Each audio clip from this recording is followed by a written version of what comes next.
Bocah ini ditangkap dan akan dihukum mati. Lalu ia pun didudukan di depan prajurit itu. Tapi saat prajurit ingin menebasnya, seketika anak itu pun menghilang. Dan ia pun bingung dengan apa yang terjadi. Lalu ia pun memperhatikan sekelilingnya. Dan ternyata ia berada di suatu tempat yang belum pernah ia lihat sebelumnya. Lalu tak lama kemudian datang para dewa penyihir ke tempat itu dan mengelilingi anak itu sembari membaca mantra untuk memberinya kekuatan. Di sisi lain, mahkota Raja Sabak sudah selesai dan terlihat seorang prajurit sedang membawa mahkota itu untuk diserahkan sang raja. Tapi di saat yang bersamaan datang seseorang masuk ke dalam istana raja dan bersiap untuk menantang raja itu.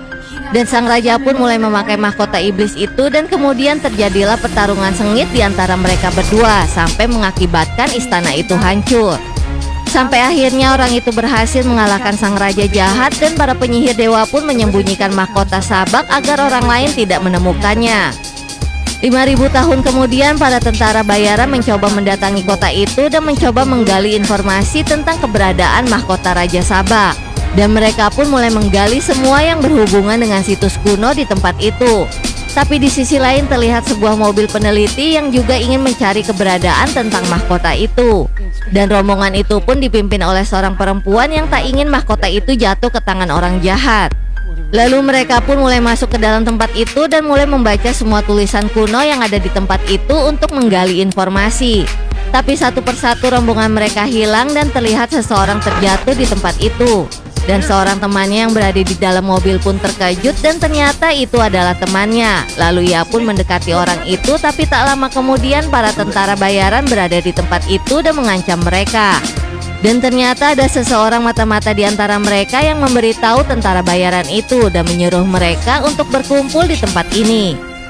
Sementara di dalam, wanita itu bersama dengan temannya pun menemukan suatu tulisan kuno yang terpahat di lantai batu. Lalu ia pun mencoba memeriksanya. Dan ternyata itu adalah makam sang budak yang pernah mengalahkan raja kejam 5.000 tahun yang lalu. Dan ia mengatakan bahwa mahkota raja akan membawa malapetaka jika jatuh ke tangan orang yang salah. Lalu mereka pun mencari petunjuk lain di sekitar tempat itu. Dan tak lama kemudian terlihat sebuah mahkota melayang di depan mereka. Dan akhirnya mereka pun menemukan mahkota itu. Lalu wanita itu pun dengan cepat naik ke atas batu besar untuk mengambil mahkota itu. Sementara temannya pun hanya memperhatikan wanita itu dari bawah. Dan akhirnya ia pun mendapatkan mahkota Raja Sabak itu.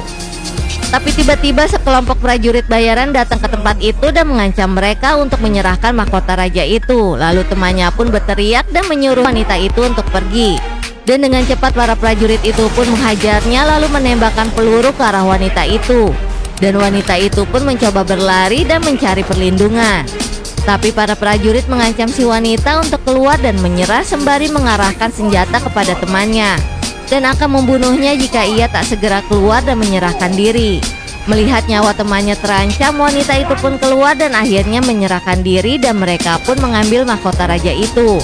Lalu pemimpin mereka pun mendekati wanita itu dan berencana ingin membunuh wanita itu dan menanyakan kata terakhir wanita itu. Tapi si wanita hanya menggeleng dan berkata, "Tolong beritahu anakku," sembari membaca tulisan kuno di bawahnya. Dan terlihat tulisan itu mulai memancarkan cahaya dan perlahan-lahan cahaya itu pun menjadi besar.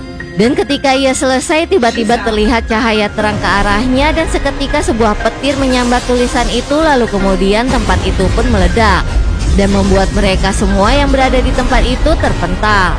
Lalu perlahan-lahan terlihat sosok besar berkerudung di tempat itu dan para prajurit yang melihat itu pun bersiaga sembari mengarahkan senjatanya dan mendekati sosok berkerudung itu. Tapi dengan cepat sosok itu pun berbalik dan mencekik salah satu tentara bayaran itu. Kemudian ia pun berdiri dan mengangkatnya. Lanjut ke part selanjutnya ya, hanya di Snack Video bikin semua beken.